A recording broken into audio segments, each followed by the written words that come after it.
నిధులు ఇస్తాం. దళిత బీసీ గిరిజన మైనారిటీ పథకాలు పెడతాం. ఇంకో పక్క ప్రభుత్వ ఉద్యోగులకు అండగా ఉంటాం, వేధింపులు ఉండవు. ఇంకో పక్క చూస్తే పెన్షన్స్ అందరికీ హామీ ఇస్తున్నా.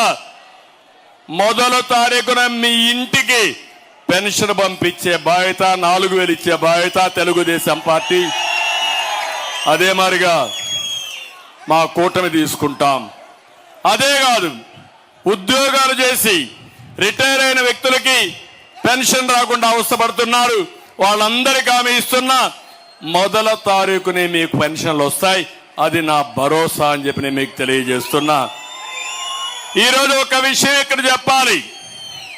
ఇక్కడ ఉండే మీరంతా కూడా పలమనేరులో మేము ఎన్డీఏ కూటమి ఏర్పాటు చేసుకుని అందులో నేను గాని జనసేన గాని బీజేపీ గాని కలిశాం. ఇది మా స్వార్థం కోసం కాదు.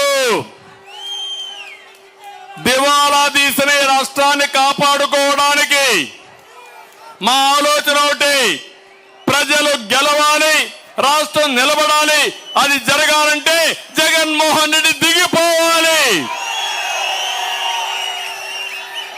ఒక దుర్మార్గుడి పాలన, ఒక అహంకారి పాలన, ఒక విధ్వంసం చేసే వ్యక్తి పాలన, ఒక అవినీతిపరుడు పాలన, ఒక సైకో పాలన వల్ల మీరెంత నష్టపోయారో ఒక్కసారి గుర్తు తెచ్చుకోవాలని కోరుతున్నా.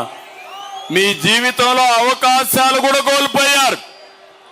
ఈరోజు 12 లక్షల కోట్ల రూపాయలు అప్పు చేశారు. అప్పు పుట్టని పరిస్థితి తీసుకొచ్చారు. సంక్షేమ కార్యక్రమాలు ఇవ్వలేని స్థితికి వచ్చాం. అభివృద్ధి ఆగిపోయింది, సంపద నిలిచిపోయింది, ఆదాయం తగ్గిపోతా ఉంది. రేపు రాబోయే రోజుల్లో ఇవన్నీ సుజావుగా జరగాలంటే కేంద్ర ప్రభుత్వం కూడా సహకారం కావాలి. ఆ ఆలోచనతో